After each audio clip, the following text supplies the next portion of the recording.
Gravure idols trace their roots back to early 20th century rotogravure printing, which prioritized high-quality photo inserts in glossy magazines.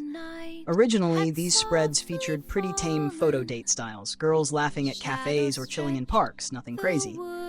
It wasn't about heavy sex appeal yet. Fast forward to the 1980s, and things really changed. Girls like Agnes Lum and Kumiko Takeda showed that being cute and a little sexy could rocket you to fame. Gravure shifted gears into swimsuits, school uniforms, and fantasy-themed shoots. Today, the industry is even bigger, with over 200 active and retired Gravure idols cataloged online, and a constant stream of new hopefuls showing up each year. Most Gravure models start young, around 16 to 20 years old, and agencies move fast to capitalize on that fresh, youthful look. Photo shoots aren't just simple magazine pages anymore. They're full-blown productions. Think tropical beaches, neon-lit rooftops, or cozy fake bedrooms, all made to look supernatural and girl next door, even though it's anything but casual behind the scenes. Nowadays, with social media running the show, a Gravure idol's reach can explode overnight. A single photo book can sell out a first print run of 5,000 copies within a week, and digital sales sometimes pull in even more. Plus, live streams, personal fan events, and exclusive online content have taken over. Agencies even say that about 60% of an idol's money now comes from online platforms, not traditional magazines. Gravure culture has adapted with the times, blending nostalgia for innocence with the raw speed of the internet age.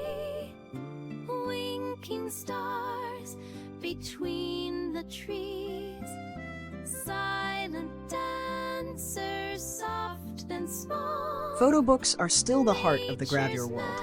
They're big, glossy, and kind of feel like a personal diary from the idol to her fans. A good photo book usually has 80 to 120 pages and mixes styles, bikini shots at the beach, cozy hoodie pics, artsy lingerie setups. If you hit 5,000 sold on a debut release, you're doing well.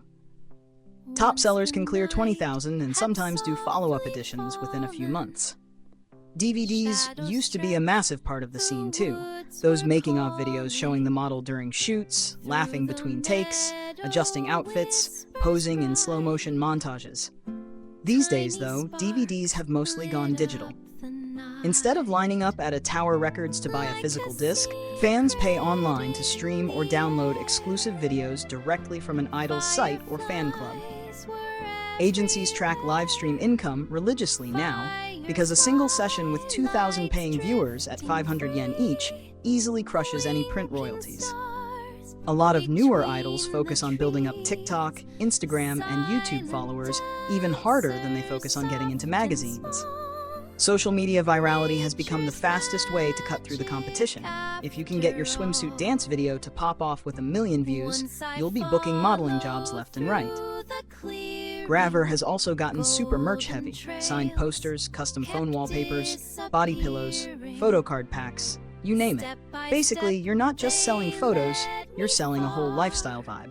Closer to each glowing star, like a secret in the air. For most girls, entering a contest like Miss Magazine or Miss Young Jump is the starting point.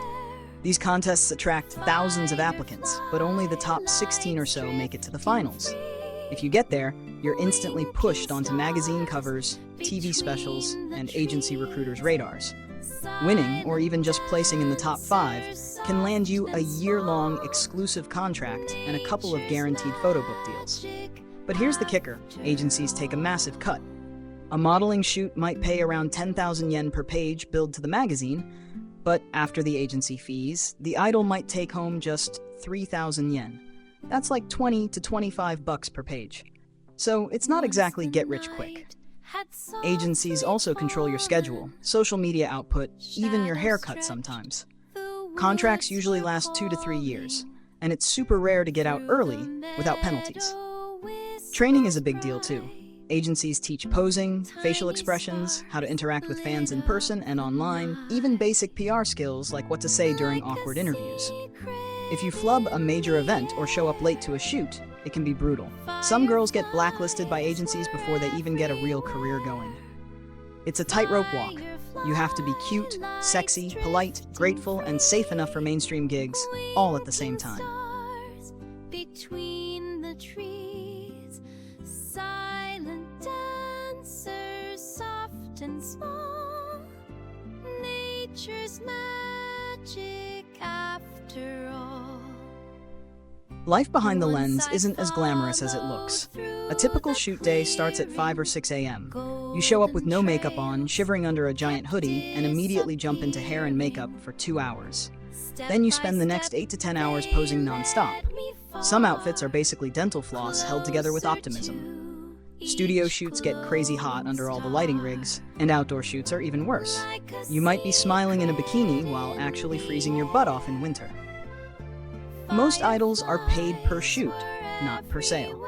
So even if your DVD or photo book becomes a smash hit, you don't necessarily see a piece of those bonus profits unless you have a really good contract. A shoot might pay 100,000 to 200,000 yen up front, but after taxes, manager fees, stylist fees, and transportation costs, girls often end up with half of that, or less. To stay afloat, a lot of models do multiple shoots a week, attend fan meetings, and hustle side gigs like promoting products or doing low-key acting work. Mentally, it's a grind too. You're constantly balancing the fine line between sweet and sexy and too adult, especially if you're still a teenager. Some fans get creepy. Some photographers push boundaries. Even on a good set, there's pressure to keep up appearances and stay peppy no matter how exhausted you are. Plus, you have to watch younger and younger rookies popping up all the time, reminding you that in this game, your shelf life is brutally short. Like a secret in the air, fireflies were everywhere.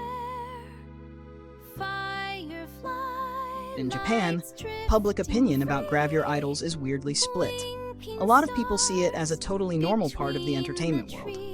Gravure models show up on TV talk shows, variety shows, YouTube channels.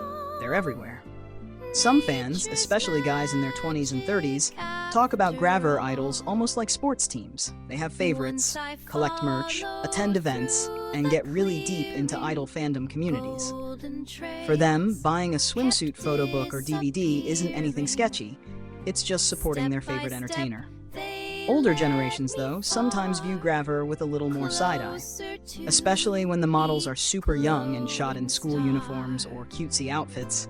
There's real concern about whether it crosses into bad territory. You'll hear people argue that it blurs the line between sexy fantasy and just plain wrong. There's been a lot of talk about needing stricter industry guidelines, especially after a bunch of scandals about underage models in the early 2010s. Some agencies cleaned up their acts, but sketchier parts of the industry still exist. Among younger fans, especially women, there's this growing idea that Gravure modeling is a legit hustle. Like, yeah, it's showing your body, but it's also building a brand, making money, and owning your image. Some young women even say they see Gravure idols as inspiring because they're making it in a brutal industry by using their wits and confidence. Of course, not everyone is on board. Some think it's outdated or cringe. Others worry that girls get pressured into shoots they aren't 100% comfortable with, or that the industry exploits their youth and inexperience. There's definitely an undercurrent of criticism, especially online, where people are quicker to call out shady practices or creepy marketing. Internationally, Gravure idols have this cult favorite status. Some overseas fans treat Gravure as this exotic, glamorous thing that's way more accepted in Japan than it really is. Others totally misunderstand it and lump it in with more hardcore stuff, which it definitely isn't supposed to be. Gravure sits in this weird gray zone. Not porn, but not fully innocent either. And at the end of the day, most of the idols themselves have pretty mixed feelings too. Some love it and feel empowered. Some tolerate it because it pays the bills and opens doors. Some walk away burnt out after a few rough years. It's complicated, messy, and very, very human. Kind of like the whole entertainment industry, if you think about it. Step by step, they led me far, closer to each glow.